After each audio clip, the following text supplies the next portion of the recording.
Shalom! This is Rabbi Yehuda ben Shomer, also known as Chief Odum Biara an Igbo Noani di Uto. I would like to address some Igbo issues, specifically targeted to my Torah-obedient followers of Yeshua HaMashiach who are Igbo. Many Igbos are starting to discover their Hebraic roots, how they are connected to Israel, specifically to the tribe of Gad, through Gad's sons Eri, Areli, and Arodi. Now, as many of these Igbos are coming in to this Torah-obedient faith, walking in the footsteps of Yeshua our Messiah, are walking and following the Torah, there is a tendency to want to gravitate to more Jewish traditions, especially those that are outlined in the Western culture, specifically Orthodox Judaism. And I would like to greatly discourage any Igbo from adopting any Western Jewish dress. You're saying, well, Rabbi, what about Jewish halakha? What about the ruling of the rabbis and sages, etc.? Look, don't dress like a modern Orthodox Jew. Don't wear the black fedoras, the white shirts, and the long black coats. Why? Because they weren't worn in biblical times. Why? Because that traditional dress of Orthodox Judaism is only as old as the 18th century. It was developed in Poland, around the Europe area, and it's specifically mostly the dress of Ashkenazic Jews, which now the even Sephardic Jews have adopted, and it's totally Western. The reason I want to discourage you is because within the Igbo culture, if you go back far enough before the missionaries came, before the Westerners came to Igbo land, your clothing, your traditions are more ancient, more authentic, and more modest even in some regards to the modern Orthodox dress. Now, if you want to wear a modern stylized kippah, as I do or other Jews do, that's fine. But realize that the red chieftain caps and the Igbo striped stocking caps serve the exact same purpose as a yarmulke or a kippah. Please understand this.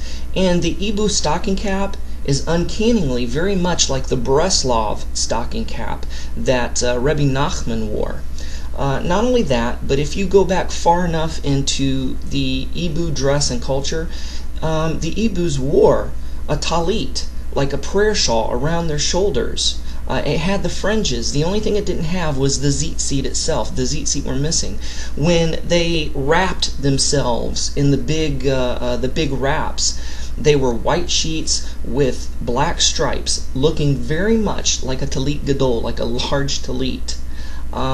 So a lot of these, the ways of dressing are more ancient, more authentic, and more Hebraic than the modern Orthodox Jews and what they wear and what the Western Jews wear.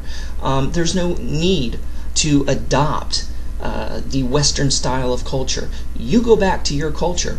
See, it's up to the Igbos and the leaders of the Jewish Igbos, the Igbo Hebrews, if you will.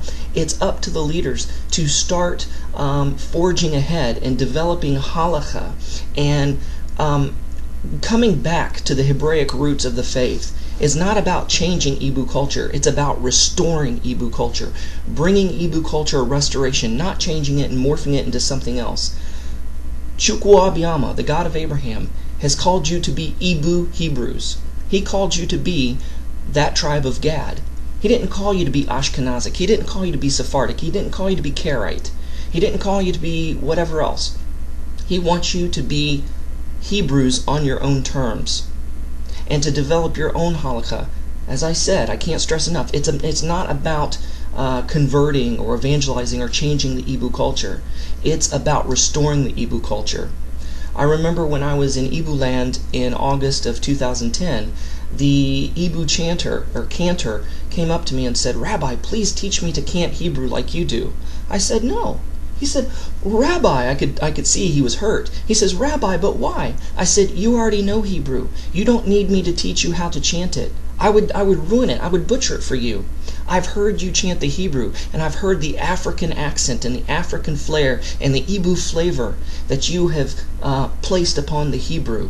I want to keep it that way. I want to leave it that way because you need to make Hebrew and the Hebrew canting of the prayers and the Torah your own. You need to make it authentically and genuinely Igbo.